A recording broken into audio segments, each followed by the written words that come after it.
Harshita. Karwa plus ಚಾನೆಲ್ಗೆ ಸ್ವಾಗತ.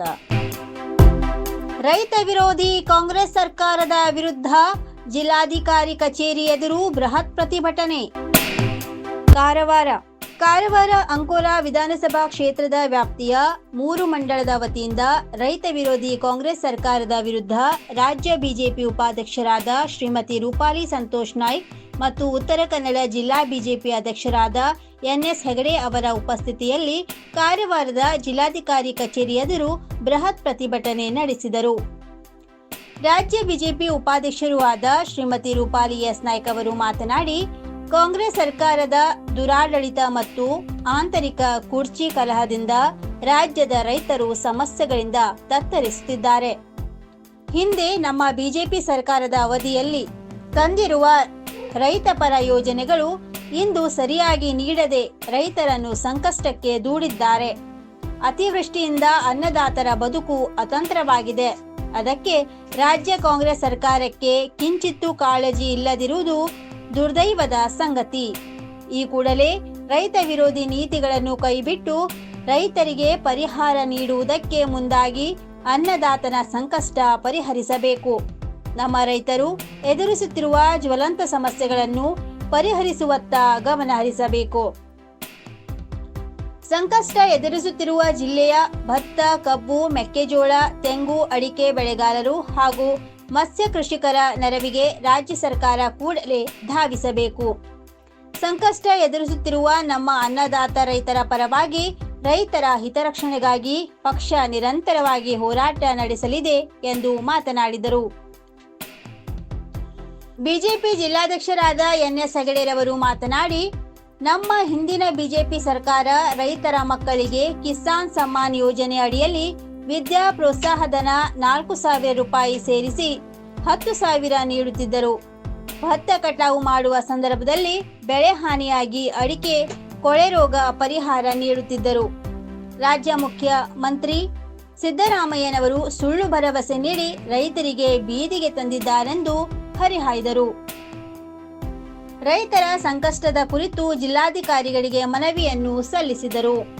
ಈ ಸಂದರ್ಭದಲ್ಲಿ ಜಿಲ್ಲಾ ಉಪಾಧ್ಯಕ್ಷರಾದ ಗಜಾನನ್ ಗುನ್ಗಾ, ಸಂಜಯ್ ಸಾಳುಂಕೆ, ಗ್ರಾಮೀಣ ಮಂಡಳದ ಅಧ್ಯಕ್ಷ ಸುಭಾಷ್ ಗುನ್ಗಿ, ಅಂಕೋಲಾ ಮಂಡಳದ ಅಧ್ಯಕ್ಷ ಸಂಜಯ್ ನಾಯ್ಕ್, ಮಾಧ್ಯಮ ಸಹ ವಕ್ತಾರ ಜಗದೀಶ್ ನಾಯಕ್ ಮೊಗಟ, ಮಾಧ್ಯಮ ಸಹ ಸಂಚಾಲಕ ಕಿಶನ್ ಕಾಂಬಳೆ, ಕಾರವಾರ ನಗರಸಭೆಯ ಅಧ್ಯಕ್ಷ ರವಿರಾಜ್ ಅಂಕೋಲೇಕರ್, ಅಂಕೋಲಾ ಪುರಸಭೆಯ ಅಧ್ಯಕ್ಷ ಸೂರಜ್ ನಾಯ್ಕ್, ನಗರಸಭೆಯ ಸದಸ್ಯರು, ಗ್ರಾಮ ಪಂಚಾಯಿತಿ ಅಧ್ಯಕ್ಷರು, ಉಪಾಧ್ಯಕ್ಷರು, ಸದಸ್ಯರು, ರೈತ ಮುಖಂಡರು, ಮಂಡಳ ಪ್ರಧಾನ ಕಾರ್ಯದರ್ಶಿಗಳು, ಪ್ರಮುಖರು, ಕಾರ್ಯಕರ್ತರು ಹಾಗೂ ಸಾರ್ವಜನಿಕರು ಉಪಸ್ಥಿತರಿದ್ದರು.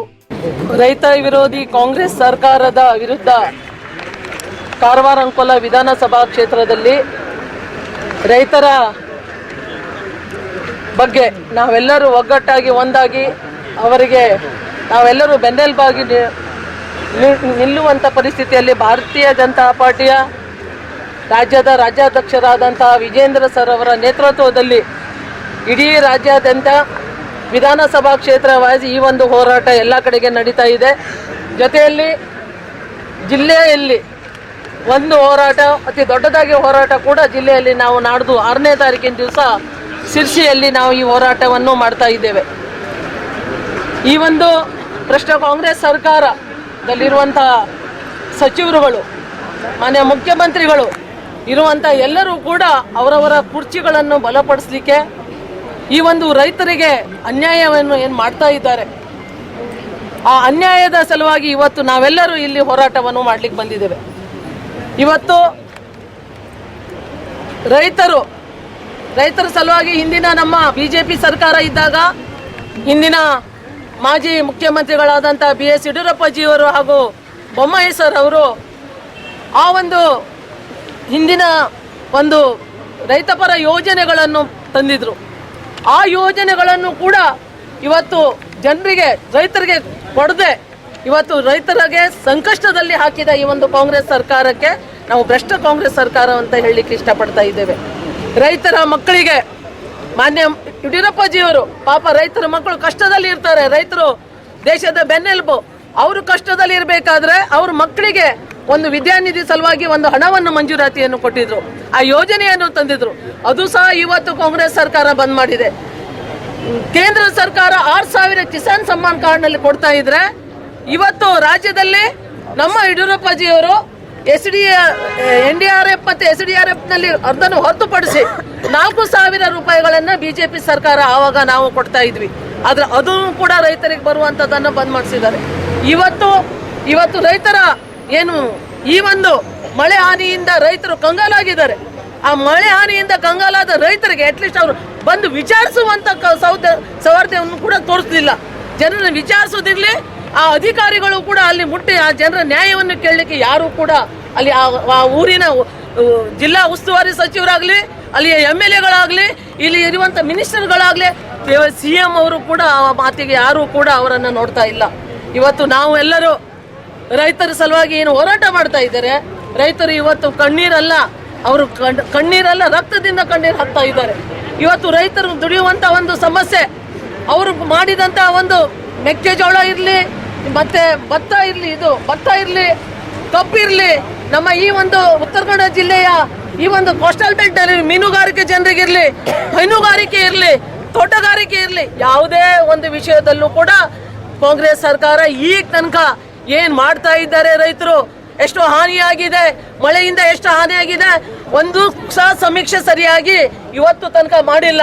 ಬಹಳ ನೋವು ತರ್ತಾ ಇದೆ. ಯಾಕಂದ್ರೆ ರೈತರು ಮಾಡಿದ್ರೆ ಮಾತ್ರ ನಾವೆಲ್ಲರೂ ಊಟ ಮಾಡುವಂಥದ್ದು. ಭತ್ತ ಆಗ್ಲಿ, ಇನ್ನಿತರ ಯಾವುದೇ ಪದಾರ್ಥ ಆಗ್ಲಿ, ರೈತರು ದುಡಿದ್ರೆ ಮಾತ್ರ ನಮ್ಮ ಹೊಟ್ಟೆಗೆ ಇವತ್ತು ಹಣ ಕೊಟ್ಟಾದ್ರೂ ತಗೊಳ್ಳಿಕ್ಕಂದ್ರೆ ರೈತರು ಇವತ್ತು ಗದ್ದೆಯಲ್ಲಿ ಬಿಸಿಲು ಮಳೆ ಅಂದೆ ದುಡಿದ್ರೆ ಮಾತ್ರ ಇವತ್ತು ನಾವು ಅದರ ಫಲವಾಗಿ ಇವತ್ತು ಊಟ ಮಾಡ್ಕೊಂಡು ಇರುವಂಥದ್ದು. ಆದ್ರೆ ಮಾನ್ಯ ಮುಖ್ಯಮಂತ್ರಿಗಳು ನೆನಪಿಗೆ ತಂದ್ಕೊಳ್ಬೇಕು, ರೈತರು ಮಾತ್ರ ಗಟ್ಟಿ ಇದ್ರೆ ಆರ್ಥಿಕವಾಗಿ ದೇಶ ಸಹ ಗಟ್ಟಿ ಆಗ್ತದೆ, ರಾಜ್ಯ ಸಹ ಗಟ್ಟಿ ಆಗ್ತದೆ. ರೈತರ ಬೆನ್ನೆಲುಬಾಗಿ ನಿಂತ್ಕೊಳ್ಳಿ, ರೈತರಿಗೆ ಪರಿಹಾರವನ್ನು ಕೊಡಿ, ರೈತರಿಗೆ 0% ನಲ್ಲಿ ಅವರು ಸಾಲ ಮನ್ನಾ ಮಾಡಿ ಸಾಲವನ್ನು ಕೊಡಿ, ರೈತರು ಬದುಕುವಂತ ಮಾಡ್ಕೊಡಿ ಸ್ವಾಮಿ. ದಯವಿಟ್ಟು ಆ ದೇವರು ನಿಮ್ಮ ಪುಣ್ಯಾತ್ಮ ನಿಮ್ಮನ್ನು ಸಹ ನೋಡ್ತಾ ಇದ್ದಾನೆ. ಏನೆಲ್ಲ ನೀವು ಕಿಚಾಪತಿಗಳು ಮಾಡ್ತಾ ಇದ್ದೀರಿ. ಕಾಂಗ್ರೆಸ್ ಸರ್ಕಾರ ನಿಮ್ಮ ಕುರ್ಚಿಗಳನ್ನು ಇಟ್ಕೊಳ್ಳಿಕ್ಕೆ ಇವತ್ತು ಆ ಗುಂಡಿಗಳನ್ನು ನಾವು ನೋಡ್ತಾ ಇದ್ದೇವೆ. ಅದೆಷ್ಟೋ ಜನ ಸಾಯ್ತಾ ಇದ್ದಾರೆ, ರಸ್ತೆಗಳಲ್ಲಿ ಶಾಪ ಹಾಕ್ತಾ ಇದ್ದಾರೆ. ಬಸ್ ಫ್ರೀ ಕೊಟ್ಟಿದ್ದೀರಾ? ಬಸ್ ಸರಿ ಇದೆ ಅಂತ ನೋಡಿದ್ದೀರಾ? ಒಂದ್ಸಲ ಬಸ್ ಸ್ಟ್ಯಾಂಡಿಗೆ ದೀಪ ಹೋಗಿ ಒಂದ್ಸಲ ನೋಡಿ ಆ ಬಸ್ಸಿನ ವ್ಯವಸ್ಥೆ ಏನಾಗಿದೆ, ಎಷ್ಟು ನಟ್ ಬೋಲ್ಟ್ಗಳು ಇದ್ದಾವೆ, ಎಷ್ಟು ಟೈರ್ಗಳಿದ್ದಾವೆ, ಎಷ್ಟು ಟೈರ್ ಪಂಚರ್ಗಳಾಗಿದ್ದಾವೆ. ಯಾವ್ದು ನೀವು ಗ್ಯಾರಂಟಿ ಕೊಟ್ಟಿದ್ರೆ ಆ ಗ್ಯಾರಂಟಿ ನಿಮ್ಗೂ ಇಲ್ಲ, ನಿಮ್ಗೂ ಇಲ್ಲ. ಜೀವದ ಗ್ಯಾರಂಟಿ ಇಲ್ಲ ಸ್ವಾಮಿ. ನೀವು ಜೀವದ ಗ್ಯಾರಂಟಿನೂ ಜನರಿಗೆ ಕೊಡ್ತಾ ಇಲ್ಲ. ದಯವಿಟ್ಟು ನೀವು ತೊಲಗ್ರಿ.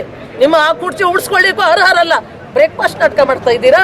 ಯಾಕೆ DK ಶಿವಕುಮಾರ್ಗೆ ಮೋಸ ಮಾಡ್ಲಿಕ್ಕೆ ಮತ್ತೊಂದು ಬ್ರೇಕ್ಫಾಸ್ಟ್ ಅಧಿವೇಶನ ಮುಕ್ತಾಯಗೊಳ್ಳಿಕ್ಕೆ ನಾವೆಲ್ಲ ಚೆನ್ನಾಗಿದ್ದೀವಿ ಅಂತ ತೋರಿಸ್ಲಿಕ್ಕೆ ಒಂದು ದೊಡ್ಡದಾದ ಒಂದು ನಾಟಕ ಮಾಡ್ತಾ ಇರೋದು ನಿಲ್ಸ್ಬೇಡಿ. ಜನರ ಹತ್ರ ಹೋಗಿ, ಜನರು ಮತ ಹಾಕಿ ಗೆಲ್ಸಿದ್ದಾರೆ. ಇವತ್ತು ಕಾಂಗ್ರೆಸ್ ಸರ್ಕಾರ ಬಂದಿದೆ ಅಂತ ಹೇಳ್ಕೊಂಡು ಅಹಂಕಾರದಲ್ಲಿ ಜನರಿಗೆ ಮೋಸ ಮಾಡೋದಂತ ಯಾವತ್ತೂ ಮಾಡಬೇಡಿ. ಇದು ನಾವು ಆಗ್ರಹ ಮಾಡ್ತಾ ಇದ್ದೇವೆ. ಜನರ ನೋವು, ಜನರ ಆ ಅಳು, ಈ ಗುಂಡಿಗಳನ್ನು ಮುಚ್ಚುವುದಂತ ಮಾಡಿ ನಾವೇ ಸರ್ಕಾರ, ನಮ್ದೇ ಸರ್ಕಾರ, ಬಿಜೆಪಿ ಸರ್ಕಾರ ಇದ್ದಾಗ ತಂದಿರುವಂತ ಹಣ 400 ಕೋಟಿ ಇತ್ತು. ಇಲ್ಲಿಯ ಶಾಸಕರು ಸಹ ಅದೇ ಹಣ ಇವತ್ತು ಖರ್ಚು ಮಾಡ್ತಾ ಇದ್ದಾರೆ. ಜನರಿಗೆ ಸಭಾಭವನ ಆಗ್ಲಿ, ಮೀನುಗಾರಿಕೆ ರೈತರಿಗೆ ಕೊಡುವಂತ ಹಣ, ರೋಡ್ಗಳನ್ನು ಕಟ್ ಮಾಡಿ ನಿಮ್ದೇ ಆದ ಜನರಿಗೆ ನಾವು ತಂದಿದ್ದೀವಿ ಅಂತ ಆದೇಶ ಸುತ್ತಲೇ ಚೇಂಜ್ ಅನ್ನು ಮಾಡಿಕೊಂಡು ಜನರಿಗೆ ಮೋಸ ಮಾಡಿ ತಾವೇ ತಂದಿದ್ದಾರ ಹಣ ಹೇಳ್ತಾ ಇದ್ದೀರಿ. ನಾವು ಒಂದೇ ಮಾತು ಹೇಳಲಿಕ್ಕೆ ಇಷ್ಟಪಡ್ತೇವೆ, ಯಾರೇ ನೋಡದೆ ಇದ್ರು ದೇವರೊಬ್ಬರ ಮೇಲಿಂದ ನೋಡ್ತಾ ಇದ್ದೇನೆ. ಬಹಳ ಅತಿ ಆಯ್ತು ನೀವು ಮಾಡ್ತಾ ಇರುವಂತ ಕ್ರೂರಿತನ, ನೀವು ಮಾಡ್ತಾ ಇರುವಂತ ಈ ಭ್ರಷ್ಟತನದಲ್ಲಿ ಎಲ್ಲ ಇಲಾಖೆಗೆ ಕೈ ಹಾಕಿದ್ದೀರಾ. ಅಲ್ಲಿ ಇರುವಂತ ಹಣವನ್ನ ದೋಚಿದ್ದೀರಿ. ರೈತರದಷ್ಟೇ ಎಲ್ಲ, ತೋಟಗಾರಿಕೆ ಇಲಾಖೆ, ಇನ್ನಿತರ ಇಲಾಖೆ, ಯಾವುದು ಇಲಾಖೆ ಬಿದ್ದಿಲ್ಲ. SC ST ಇಲಾಖೆ ಯಾವುದು ಇಲಾಖೆ ಬಿಟ್ಟಿಲ್ಲ. ಅದಕ್ಕಾಗಿ ನಾವು ಆಗ್ರಹ ಮಾಡ್ತಾ ಇದ್ದೇವೆ, ನಿಮ್ಮ ಹತ್ರ ಆಗದೆ ಇದ್ರೆ ಬಿಟ್ಕೊಡಿ. ಇಲ್ದಿದ್ರೆ ರೈತರಿಗೆ ಅವರ ಸಾಲ ಮನ್ನಾ, ಹೆಚ್ಚಿನ ಪರಿಹಾರ, ರೈತರು ಬದುಕುವಂತ ಮಾಡ್ಕೊಡಿ ಅಂತ ಈ ಸಮಯದಲ್ಲಿ ನಾವು ಇವತ್ತು ಹೇಳ್ತಾ ಇದ್ದೇವೆ. ಧನ್ಯವಾದಗಳು. 87 ವರ್ಷದಿಂದ ಗ್ರಾಹಕರ ವಿಶ್ವಾಸದಡಿಯಲ್ಲಿ ನರಸಿಂಹ ಮಾರ್ಕೆಟ್ ಕಾರವಾರ. ಆಧ್ಯಾತ್ಮಿಕ, ಧಾರ್ಮಿಕ, ಪೂಜಾ ಸಾಮಗ್ರಿಗಳ ಹಾಗೂ ಸಾಂಪ್ರದಾಯಿಕ ಶೈಲಿಯಲ್ಲಿ ಮನೆಯಲ್ಲಿ ತಯಾರಿಸಲ್ಪಟ್ಟ ಶುದ್ಧ ಹಾಗೂ ರುಚಿಕರ ತಿಂಡಿ ತಿನಿಸುಗಳ ಏಕೈಕ ಮಳಿಗೆ. ಪೂಜಾ, ಹೋಮ, ಹವನ, ಮದುವೆ, ಮುಂಜಿ, ಗೃಹ ಪ್ರವೇಶ ಎಲ್ಲಾ ಕಾರ್ಯಕ್ಕೆ ಬೇಕಾಗುವ ಪೂಜಾ ಸಾಮಗ್ರಿಗಳು, ಬಾಳೆ ಎಲೆ, ಬಾಳೆಗಿಡ, ಬಾಳೆಗೊನೆ, ಮಾವಿನ ತೋರಣ, 5 ಜಾತಿಯ ಜೋಡು ಹಣ್ಣುಗಳು, ಬೇಲಪತ್ರೆ, ತುಳಸಿ, ಹರಿಯಾಳ, ಶಂಖ, ರುದ್ರಾಕ್ಷ, ಕಡಧಾನ್ಯ, ಬಾಸಿಂಗ, ಮದುವೆ ಡಿಸೈನ್ ಕಾಯಿ, ಹೂವಿನ ಹಾರ, ಆಕಳ ಶುದ್ಧ ಹಾಲು, ಶುದ್ಧ ಗೋಮೂತ್ರ, ತುಪ್ಪ ಸಿಗುತ್ತದೆ. ನಿಮಗೆ ಲಭ್ಯವಿರುವ ವಸ್ತು ಕಾರವಾರದ ಯಾವುದೇ ಭಾಗದ ಮನೆಗೆ ಮುಟ್ಟಿಸುವ ವ್ಯವಸ್ಥೆಯ ನಮ್ಮ ನರಸಿಂಹ ಮಾರ್ಕೆಟ್ ಕಾರವಾರ. ಒಮ್ಮೆ ಭೇಟಿ ನೀಡಿ ಖಚಿತಪಡಿಸಿಕೊಳ್ಳಿ. Narasimha market, Raikar manner, Kaikini road, Karwar. Mobile number 9242121334.